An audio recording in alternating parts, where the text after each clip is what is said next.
જય માતાજી મિત્રો, મારી ચેનલ મમતાની રસોઈમાં તમારું સ્વાગત છે। તો આજે આપણે બનાવીશું લાઈવ ઢોકળા। તો ઢોકળા તો તમે ઘણીવાર બનાવ્યા હશે, પણ આજે આપણે વટાણામાંથી ઢોકળા બનાવીશું।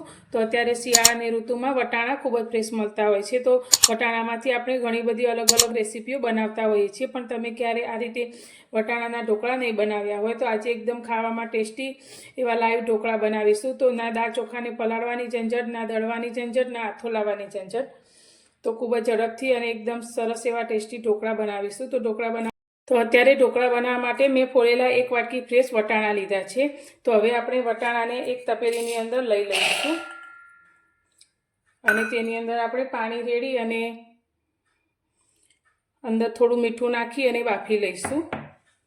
તો અત્યારે અડધી નાની ચમચી જેટલું મીઠું લઈશું અને આપણા વટાણા એકદમ લીલા જ રહે તેના માટે અત્યારે આપણે થોડી ખાંડ અંદર ઉમેરીશું।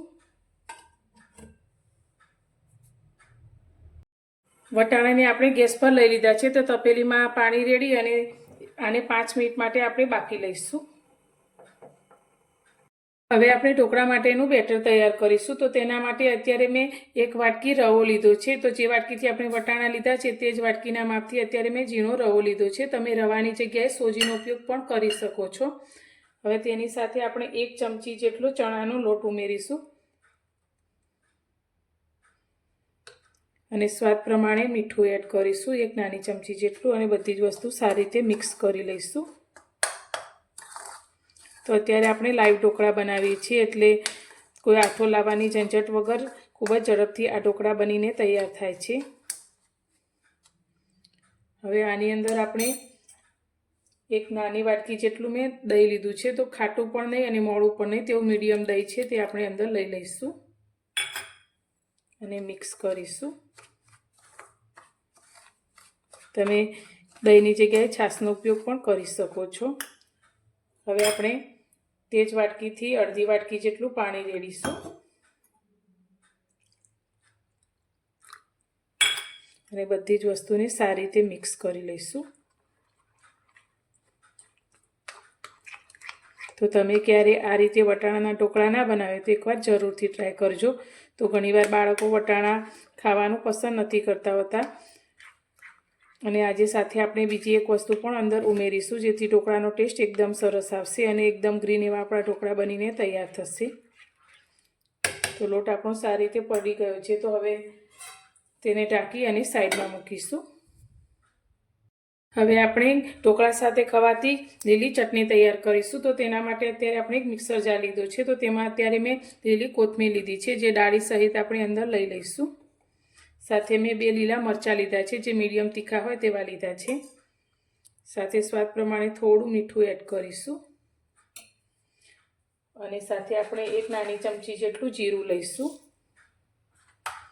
ચટણી આપણી થોડી ઘટ થાય તેના માટે અત્યારે મેં બેસનની સેવ લીધી છે, તે અંદર લઈ લઈશું અને ખટાશ માટે અત્યારે મેં દહીં લીધું છે જે આપણે 2 ચમચી જેટલું લઈશું। તમે દહીંની જગ્યાએ લીંબુના રસનો ઉપયોગ પણ કરી શકો છો। હવે બધી જ વસ્તુને સારી રીતે પીસી અને આપણે ચટણી તૈયાર કરી લઈશું। ચટણીને આપણે પીસી લીધી છે, તો એકદમ સરસ એવી લીલી અને ટેસ્ટી ચટણી આપણી તૈયાર છે। વટાણા પણ આપણે એકદમ સરસ રીતે બોઇલ થઈ ગયા છે, તો હવે તેમાંથી આપણે પાણી કાઢી લઈશું। વટાણા આપણા ઠંડા થઈ ગયા છે અને પાણી કાઢી લીધું છે, તો એક મિક્સર જારની અંદર આ વટાણાને લઈ લઈશું અને તેની સાથે અત્યારે મેં 2 લીલા મરચાં આ રીતે કટ કરી લીધા છે તે લઈશું। તો મીડિયમ તીખા એવા મરચાં આપણે અત્યારે લીધા છે। સાથે આપણે 1 ટુકડો આદુને આ રીતે 4 ટુકડામાં કરી લીધું છે તે અંદર લઈશું। સાથે અત્યારે લીલી કોથમીર લીધી છે તે પણ અંદર લઈ લઈશું। તો કોથમીરનો ટેસ્ટ ઢોકળામાં ખૂબ જ સરસ આવે છે। હવે બીજી વસ્તુ આપણે ઉમેરવાની છે તે છે લીલું લસણ। તો અત્યારે શિયાળાની ઋતુમાં લીલું લસણ ખૂબ જ સરસ મળતું હોય છે, તો ઘણીવાર બાળકો લીલું લસણ નથી ખાતા હોતા, પણ તમે જો આ રીતે ઢોકળામાં કે કોઈ એવી રેસીપીમાં આપશો તો બાળકો પણ ખાશે। તો અત્યારે મેં અંદર લીલા લસણનો ઉપયોગ કર્યો છે। જો તમે લસણ ના ખાતા હોય તો સ્કીપ કરી શકો છો। હવે બધી જ વસ્તુને પીસી અને આપણે દરદરું તૈયાર કરવાનું છે, એકદમ ઝીણી પેસ્ટ તૈયાર નથી કરવાની। તો મિક્સરને પલ્સ મોડ પર ફેરવી અને તેને અધકચરું આપણે પીસી લઈશું। તો બધી જ વસ્તુને આપણે પીસી લીધી છે તો આ રીતે થોડું દરદરું રહે તેવું આપણે પીસીને તૈયાર કર્યું છે. હવે આપણે પલાળેલા રવાને લઈ લઈશું. તો રવાની અંદર આપણે જે વટાણા અને લસણ પીસીને રાખ્યું છે તે બધું જ અંદર લઈ લઈશું.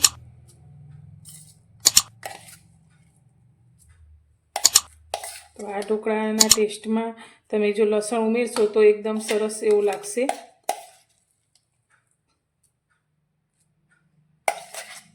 હવે મિક્સરમાં થોડું પાણી એડ કરી અને આપણે અંદર લઈ લઈશું.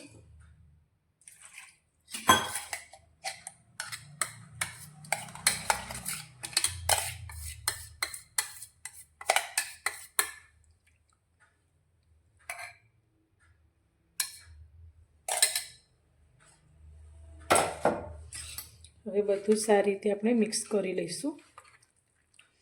તમે આની અંદર બીજી વસ્તુ પણ એડ કરી શકો છો, જેવું કે તમે દૂધી છીણેલી એડ કરી શકો છો, ગાજર એડ કરી શકો છો. અત્યારે આપણે વટાણા અને લસણ સાથે જ આ ઢોકળા તૈયાર કરીશું, તો ખાવામાં ટેસ્ટમાં એકદમ બેસ્ટ બનશે.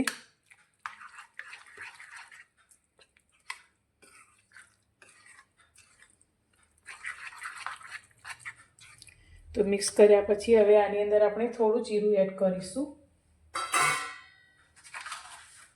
તો અત્યારે અડધી ચમચી જેટલું જીરું આ રીતે હાથથી થોડું મસળીને અંદર લઈ લઈશું.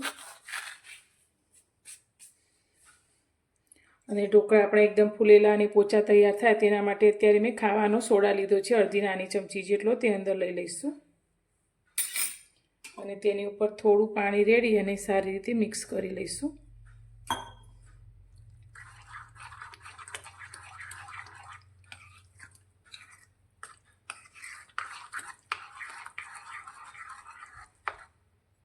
ઢોકળા આપણા ઠંડા થયા પછી પણ એકદમ સરસ પોચા અને સોફ્ટ રહે તેના માટે અત્યારે આપણે 1 ચમચી જેટલું તેલ અંદર લઈ લઈશું અને ફરી એકવાર મિક્સ કરી લઈશું.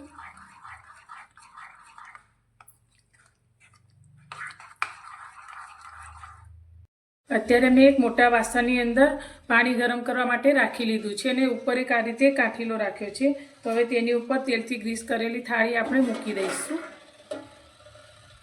અને હવે આપણે જે બેટર તૈયાર કર્યું છે તે આપણે થાળીની અંદર પાથરી દઈશું.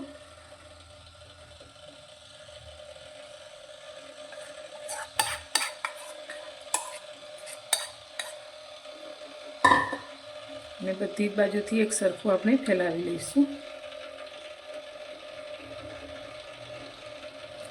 હવે આપણે ઉપર ઢાંકી અને 10 થી 12 મિનિટ માટે આ ઢોકળાને આપણે સ્ટીમ કરીશું.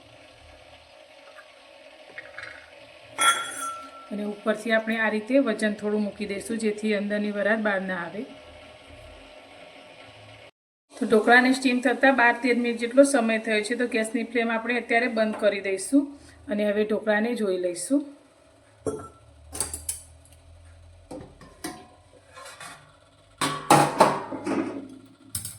ઢોકળા આપણે એકદમ સરસ રીતે બફાઈ ગયા છે. તો હવે તેને ચેક કરવા માટે આ રીતે આપણે ચપ્પુ લઈ લઈશું અને ચપ્પુને અંદર આ રીતે રાખીશું. તો ચપ્પુ આપણું થોડું ક્લીન આવે છે એટલે આપણા ઢોકળા સારી રીતે સ્ટીમ થઈ ગયા છે.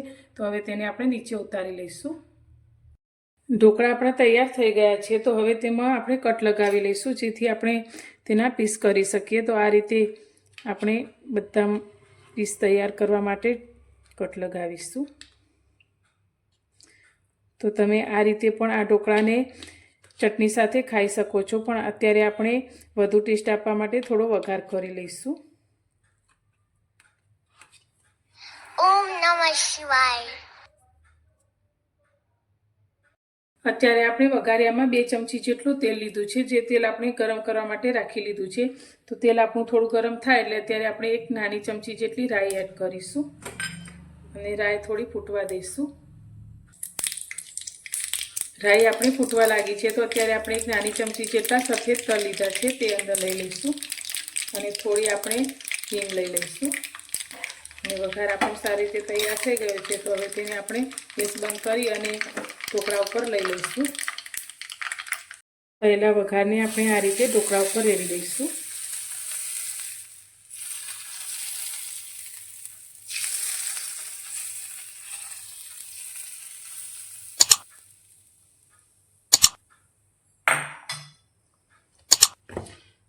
તો હવે આપણે ઢોકળાને બહાર કાઢીને જોઈ લઈશું.